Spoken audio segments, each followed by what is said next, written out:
اهلا بحضراتكم في يوم جديد من ايامنا في اسكندريه. اسكندريه يا جماعه بقالنا يومين بنعيش اجواء غريبه جدا وظواهر غريبه جدا. ايه اللي بيحصل في اسكندريه هقول لحضرتك. ده كان حال البحر امبارح. نزلت فيديو لحضراتكم امبارح واتكلمنا فيه عن الظاهره الغريبه اللي حصلت امبارح في محطه الرمل. زي ما حضرتك بتشوف معانا في الصوره، انحسار كان كبير جدا للبحر امبارح واختفاء تقريبا للامواج.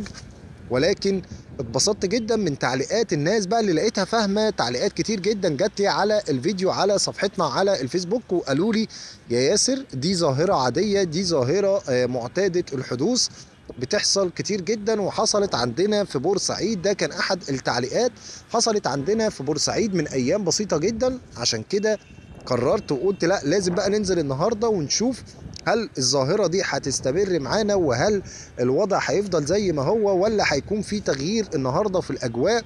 ولكن النهارده بعد ما نزلت وحبيت أتابع معاكم حالة الجو وحالة البحر، لقيت إن فعلا الجو النهارده اتغير. لو ركزت معانا في الصورة بقى هتلاقي إن في غيوم باين جدا جدا معانا في الصوره.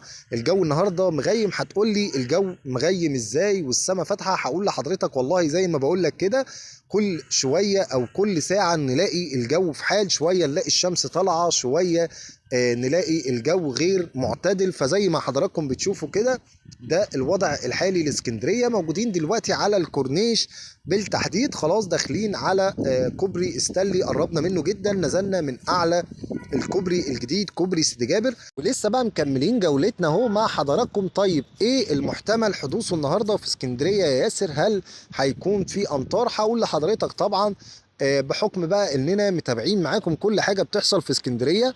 دخلت وقعدت ادور بقى عشان اوصل من الارصاد ايه اللي هيحصل النهارده. لقيت ان النهارده متوقع ان هيكون في سقوط كبير جدا للامطار بنسبه كبيره. كمان هيكون في جو غير معتدل على اسكندريه بقى وسواحل البحر المتوسط. يعني كمان قالوا ان شاء الله الامطار دي هتوصل من مطروح وهتاخد معانا الساحل الشمالي واسكندريه، وهتوصل كمان حتى دمنهور وكفر الشيخ. كل الاماكن دي متوقع ان هيكون في سقوط للامطار عليها النهارده على مدار اليوم. ما تتخدعش في الجو، لان ناس كتير بقى عارف هتقول لي يا عم الجو كويس الشمس طالعه، ولكن انا بقول لك اهو من دلوقتي ما تتخدعش في الجو. خلال ساعات بسيطه جدا جدا هنبدا نشوف سقوط للامطار على كل مكان في اسكندريه. ايوه زي ما بقول لحضرتك كده، متوقع سقوط امطار النهارده بنسبه كبيره جدا. وده اللي شفته واللي يعني حاولت اوصل له من خلال الارصاد. فيا ريت بقى حضراتكم ما تتخدعوش في الجو، على قد ما تقدروا حاولوا تقلوا ملابسكم، ولو عندكم اطفال برضو ما نخففش الملابس تماما كده. احنا موجودين يا جماعه قبل كوبري ستانلي، هنلف اهو نطلع اعلى كوبري ستانلي. ولو ركزنا بقى بصوا، في اماكن فيها غيوم واضح جدا، وفي اماكن تانية الشمس موجوده فيها بكل قوه. بصوا هنا بقى شايفين الاجواء عامله ازاي. ده كوبري ستانلي، طبعا الكوبري من اجمل المشروعات اللي تم تنفيذها في اسكندريه في السنين اللي فاتت. زي ما حضرتك شايف معانا الجو هنا يعتبر مغيم شويه، الغيوم واضح جدا.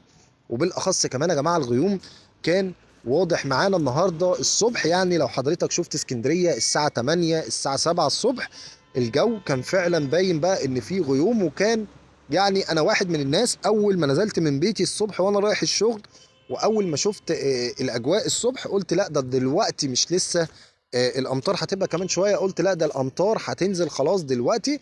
ولكن سبحان مغير الاحوال، من انحسار وعدم وجود امواج لسبحان طبعا مغير الاحوال حاله جو صعبة بنفس الشكل اللي حضراتكم شايفينه معانا.